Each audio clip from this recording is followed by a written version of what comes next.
hadduu rabo qofku inuu marka ahalkiisa u hagaagsanaado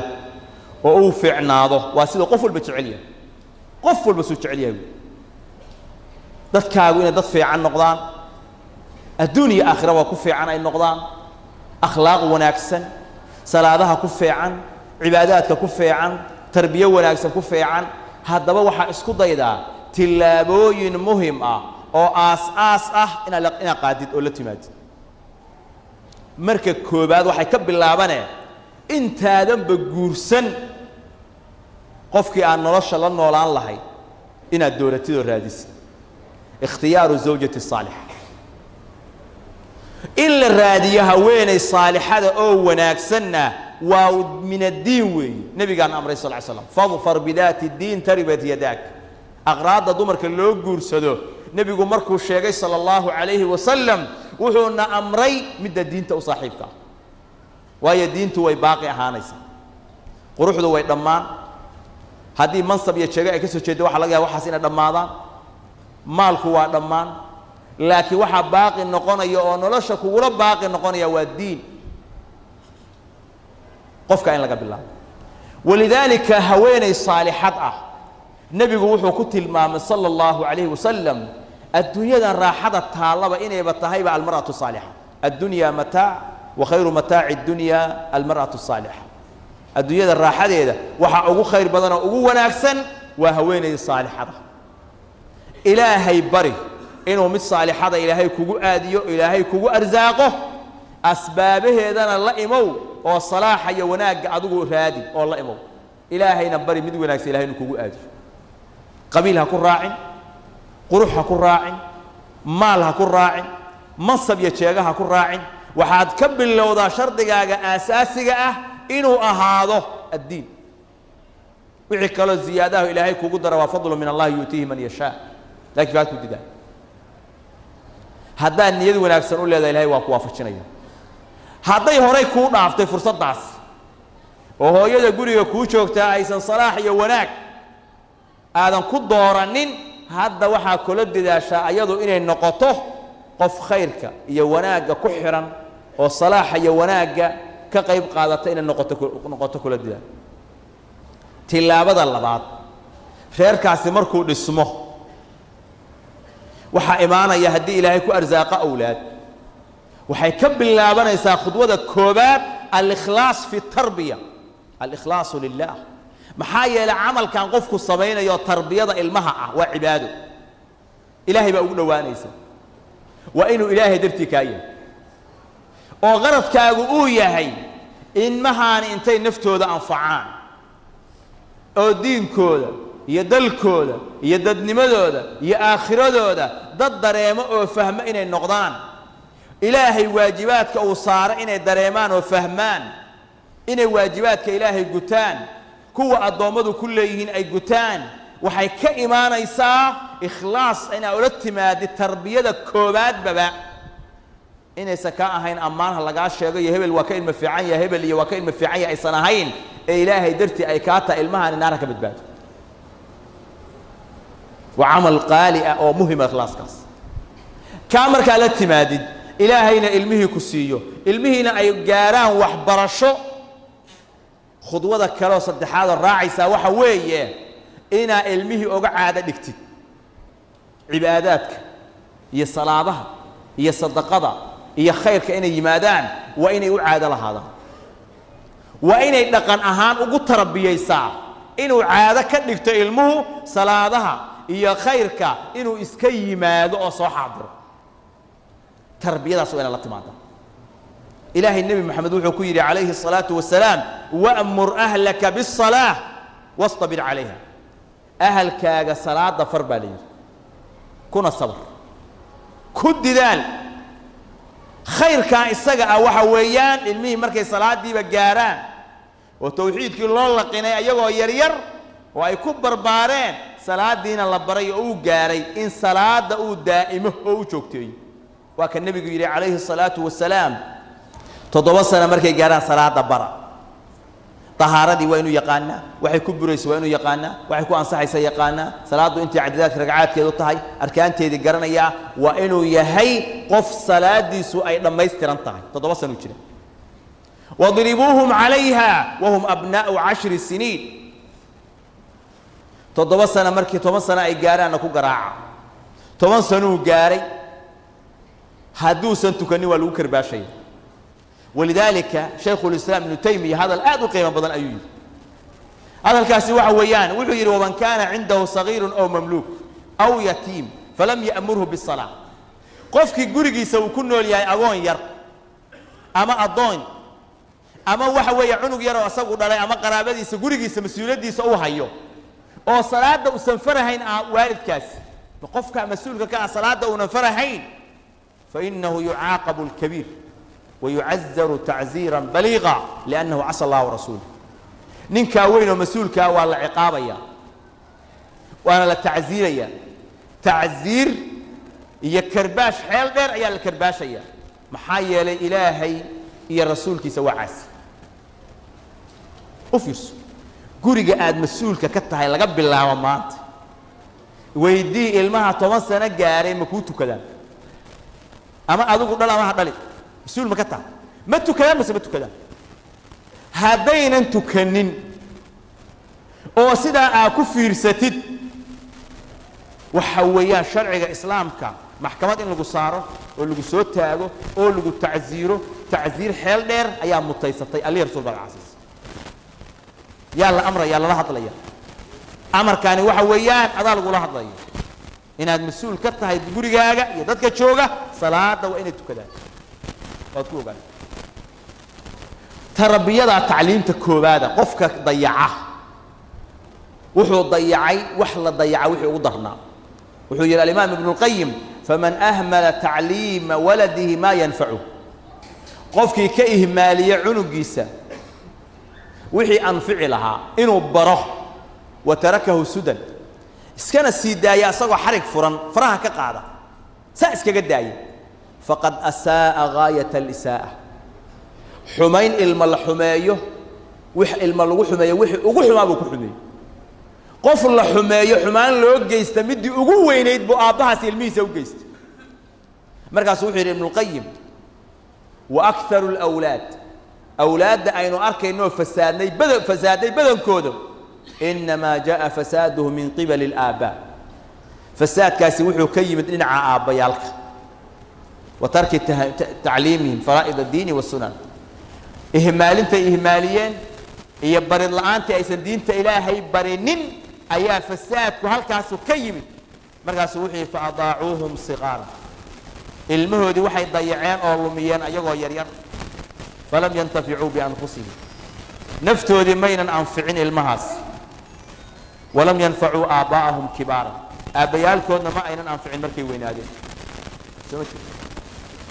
أسقينا وضيعمي ونفتي سما أنفعين والد كيسنا ما أنفعين مركي وين هذه نفتي سنة وحكميال والد كيسنا وحكميال محايا لأس كي هراء يا لقى سوق الضي ميلو كدن بيو ميلو آدان لويدين تعليم يا خير بان لبرين وربان لقى هينين ساس وضيعن قضب كأفراد ومهم كاي وحويان المها وحيالها الشرع إلهي وصن أقولين لقى إلالي أو لقى ديري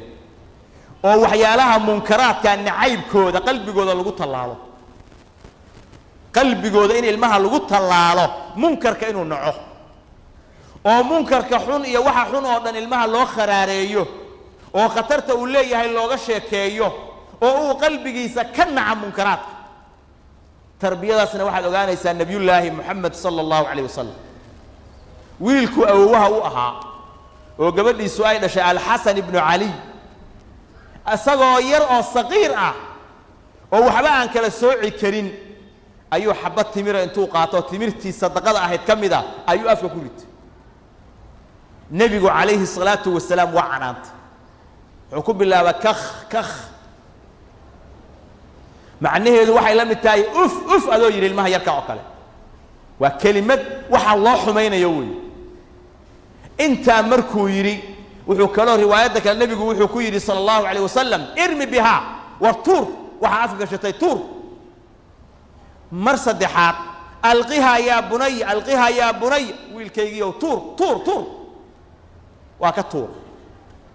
مركئوا طوري أي النبي وحي كويري أما شعرت في لفظ آخر أما علمت ميادا دريمين وآدن وغير أن لا نأكل الصدقة صدقة إنا ننعنين نبي محمد يقال كيسة صدقة إن لقى حرمي ميادا وغير أهل العلم وحي لهذين عنقان خطاب كالنبي قول شيدي ما فهم هي والمد الله معناها وين أو حبارسية هي وحوية dareen la dareensiinayo tarbiyadan qof kasta oo khitaab kan fahmi kara inuu ilmihiisa sidaa oo la khitaabo ugu tarbiyayo iyo markuu weynaado asagoo waxba dareemahayn inuu fahmo khitaabkii nabigu ku yiri asagoo saqiir ah macnihiisu sidoo u weynaa iyo qiimaha uu lahaa nabigu waa ka mamnuuc sallallahu alayhi wasallam maxaad ka qaadanaysaa ka fahmaysaa ilmahaagu hadday been sheegayaan beenta ha ku fiirsan hadday dariska tuuriyeynayaan waa shay munkar ah ku fiirsan hadday ilmo kala caayayaan cayda ha ku fiirsan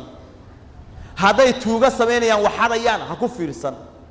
gabadhu hadday yar tahay oo xijaab aysan qaadanahayn ee cawladeeda banaynaysa yaraan dalaan iyadoo yar oo saqiir ah ha ku fiirsan wax alla waxa dambiga oo dhan ha isdhihin ilmuhu waa saqiir waxba ma garto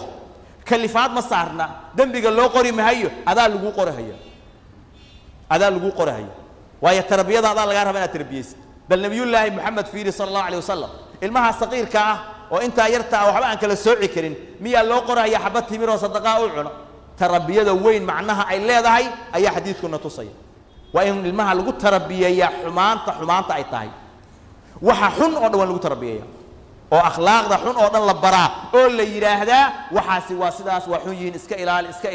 ilaali dhaqanka waa in lagu tarabiyaa oo fahmaa waxaan inay yihiin wax xun waa inuu fahmaa ariga kale muhiimka waxa weeye oo khuduwaadka tarbiyada kamid ah alqudwatu alhasana dayashada wanaagsan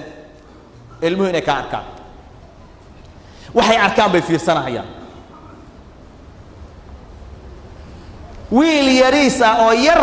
ayaa aabiis wuxuu ka arkayaa sidoo u labisan yahay sidoo wax u xiranayo tabtiiba wax arkaysa asagoo aan loo dirin tuu marad yarta ay soo qaato inuu sidii u xiranayo tabtiiba u xiranayo ninba aabiis wuxuu lahaa wuxuu yiri waxaan lahaa bidaar baan lahaa buu yiri tinta qayb baa maqan qaybta hore oo dhan meeshii baa la geeyay cunug yar oo 5 sano jira oo u dhalay markaas wuxuu may aniga sida aabahay in lagu xiraan raba soo jid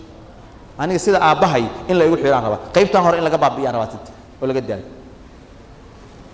ma fahmaayo waxaan inay tahay jiro ku qofkan waxa weeyaan tintiisu inay amar ilaahay u biday oo aysan u joogi maya wuxuu u fahmayaa inuu aaba soo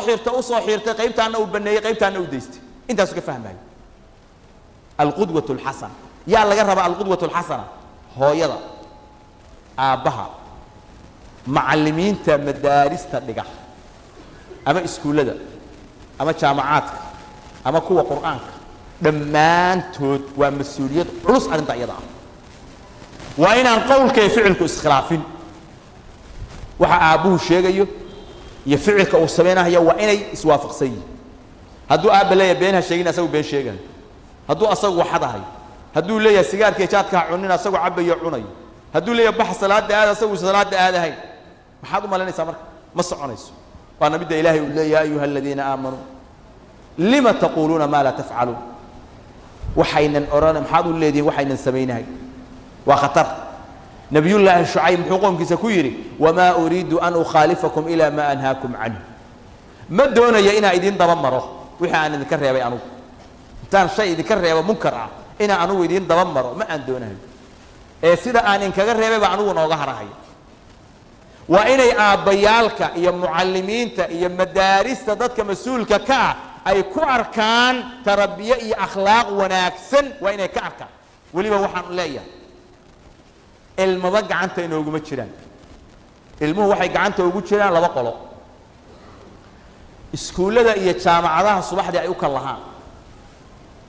والصبح جمرك إلا تكده هو يدنا واحد كفي لنا طيني عن شرط أودي يارسه أبونا واحد ويا سوق إنه قصر شقي كفي لي هاي الصبح دي ببحها هي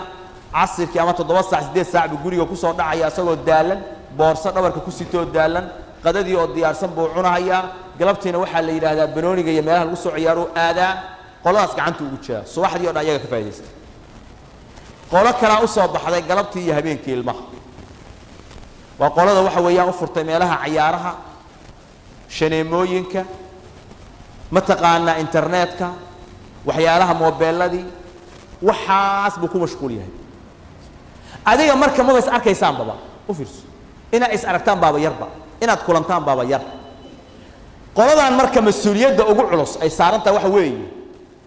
qoladii iskuulada subaxdii oo dhan ee maalinkii oo dhan hayay oo ilmaha badankooda waqtigooda qaatay oo masaajidka maanta laga yaabo rag badan inay ka joogaan wax badan bay noo badbaadin karaan hadday ilaahay dartii noola shaqeeyaan wax badan ayay noo badbaadin karaan mujtamacana wax badan bay ka bedeli karaan hadday u yeeshaan karti inay maalinkiiba hal kelimo oo khayr ah hal kelimo oo 2 daqiiqo soconaysa hadday iskuulada ka sheegaan oo jaamacadaha ka sheegaan oo fasaadka magaalada ka jira uga sheekeeyaan oo xadiis nabi u sheegaan intaas hadday maalinkii hal daqiiqo ay 2 daqiiqo ay siiyaan wax badan oo badan bay noo badbaadin karaan hadday ciyaalka jeegada soo xiiranayo iskuulka ku dhiganayo iyagoo jeega soo xiirtay ay yiraahdaan iskuulkan lagama ogolo cunug jeega xiir خلاص digniin 3 bari baa haysataan cunug jeega xiiran iskuulka lagama ogolo cunug wata surwaal jeexjeexana lagama ogolo cunug wata dabagaab watana lagama ogolo maba laga ogolo inta hadday yiraahdaan kaliya oo go'aanka ay soo ragaan wax yar waxa laga yaabaa 10,000 oo arday oo iskuulle u dareeraysa kulligood hal mar inay tintooda caadi ka dhigaan amarka ay bixiyaan kaliya baa ku filan iskuul baan garanayaa ardadu markay soo galaysa nin baa kontaroola oo taagan cunugii surweelkiisu aan qowyada dhaafay xaq uu leexiya cunuga tintiisu ay sasineen xaq uu leexiya cunuga dabaqaab qaba xaq uu leexinayo cunuga cidiyaha aan iska gurin xaq uu leexinayo iskuulkaas waan garanayaa dugsi sarwa xadiidka nabiga loo sheegaya tarbiyadii akhlaaqda wasaba loo sheegaya amarna wala siinaya markaas wuxuu noqday iskuuladii dhammaa iskuulka ka dhex muuqda oo qimma iyo sharaf meesha ugu sareysa gaaray buu noqday maamulkii ayaa markii dambe meesha ka baxay maamul kala yimid meeshii hore ayuu ku laabtay markuu 17 sano 8 sano sida u socdo u fiicnaa ayaa maamulkii meesha ka baxay maamul kala yimid waxba looma aabayeen iskuulku waa isku dhaxyaacay nin waxaan arkay gabar uu dhalay oo iskuulka hal sano uga dhiman yahay hal sano uga dhiman oo iskuulka dhiganaysay buu ka joojiyay خلاص markaas waxaan ku yiri maxaa uga joojis hal sano baa uga dhimanay markaas wuxuu iskuulkii ma ahan dhismihii waaya laakiin dadkii ma ahan waa xaqiiqo dadkii ma ahan oo dhaqankii waa bedeleen culumay ahaayeen kuwii hore dadka u naxahayo damiir labay ahaayeen dad bulshada inay wax ka bedelaan doonaya bay ahaayeen laakiin dadka hadda joogay waa murtaziqa calooshi u shaqaystayaal weeyaan maxaa iga galay aniga 400 baan qaataa ama 300 baan qaataa ama 500 baan qaataa maadada heblaayada baan dhigaa maano physics chemistry dhigaa ayaan ma taqaanaa leeyahay ma asfala min al-ka'bayn fa fi an-nar maxaa iga qusay soo jeed ma shaqayda ma bahe macalinka tarbiyada sheekha u taala yaa kugu yiri diinkan wuxuu u yaalaa hebel iyo hebel buu yaalaa shaqo kuma yaa kugu yiri muslim yaadan ahayn waxa baabaayo fasaadaya abnaa'ul muslimiin sooma soo dalkaagi iyo dalkaagi ma haday fiicnaadaan wanaagoodi iyo salaaxoodu soo dalka iyo diintu kuugu dhismi mayso soo deegaanku kuugu islaaxi mahayo mas'uuliyadaas in la dareemaa laga doonayaa macallimiinta ragga jaamacadaha dhibaatada ugu badan oo naga haysata waxa weeyaan al-ikhtilaat gabdha iyo wiilan ee isdhex dhigaan oo isku daraan oo aysan xataa tawciyo yar ayna u sameeynin khatarta arrinta leedahay inay soo sheekay aysan u sheeg waa naadir qolo u sheegta kuwa ugu fiican waa kuwa yiraahda maada diiniyaha waxa dhiga sheekh hebel wadaad baa dhiga oo jaamacad ka soo baxay asagaas xoogaa marmar tawjiihiyo kuwa yiraahda weyn fasaladii waa isku dareeyay waa isdhex fadhiya barxadii waxa weeyaan shaahi way isla cabahayaan cunadii way isla cunahayaan marka isla soo baxaan shan iyo afar bay u wada socdaan dariiqa inta ka soo bilaabaan buuq iyo hadal iyo iskuulka wixii laga yiri ayagoo saa u wada qoslahayo oo waxa weeye xanjo wada dhuuqaya afka jalaato ku wada haysta bay gabdho iyo wiilal u socon u yaacay jaamacadahaasi maxay soo saarayaan maxay dal iyo dad ka bedeli karayaan waxa weeyaan khatar waxa ah kuwa sidaas abnaada ay tarbiyeenayaan iyo ilmihii intay gaaladu rartay Yurub ay geysay oo dhaqankii iyo luqadii wax walba laga zuuliyay markay isku soo laabtaan maxay iska dhalahayaan dadka noocaas kuwaasi markay yimaadaan kuwaana sida tahay wax u tarbiyeenayaan maxay iska dhalahayaan isku keenayaan kuwaya waa fasaad khatar ah walaalayaal oo aad iyo aad khatar waa ragga jaamacadaha waxaan leeyahay ilaahay waxa uga baqda waxa aad qaadanaysaan iyo kasbanaysaan ilaahay uga cabsada waxa aad haysaan waa gabdho iyo wiilal dhalinyaro ah oo shahwadoodu boqolkiiba boqol ay marayso ha isku darinin talooyin fiican mar walba siiya wacdiga iyo waanada ku badiya waad awoodaan dhaqaalaha aad kaydinaysaan oo aruurinaysaan toban diinta ka hadasha oo culimo ah intaad mushaar u qorataan inaad keentaan oo ay asbuuc kasta intaas oo muxaadaro ka jeediyaan waad awoodaan ha uga baqaylinin diinka dhaqaalaha uga baqaylinin sida aad u dooranaysaan ragga maadiga ku fiican sida u soo kala xulanaysaan rag ahlu cilmiyaho dhooban oo farihi ka batay soo xusha joogto noogu imaada dheh duruus cilmiya meeshiina ku badiya muslimiintuna waa idin ducaynayaan waalidiintii dhalayna waa idin ducaynayaan dalkuna waa idin ducaynayaan macnaha aad leedihiin iyo qiimaha aad leedihiinna markaasaa la dareemaya oo la isku sheegaya hadda waxaa la yidhaahdaa jaamacadihii farahay ka bateen xayse kugu taalla wax tayaa male wax qiimaa male waa sax wax tayaa wax qiimaa midna mala dhihi kara inaysan lahayn maxaa ku tusinahaya jaamacadda ay ka soo bixeen 20 arday ama 100 arday oo kulligood akhlaaqdoodii faashil ay tahay ma wax qiimo laha wax qiimo lama iskuulada sare ayaguna waa la mid gabagabada jaamacadaha iyo iskuulada sare marka ay marayaan waxa weeyaan waa meesha ugu khatarsan oo la rabo in la dareemo insha Allah khudbooyinka kala dhamayst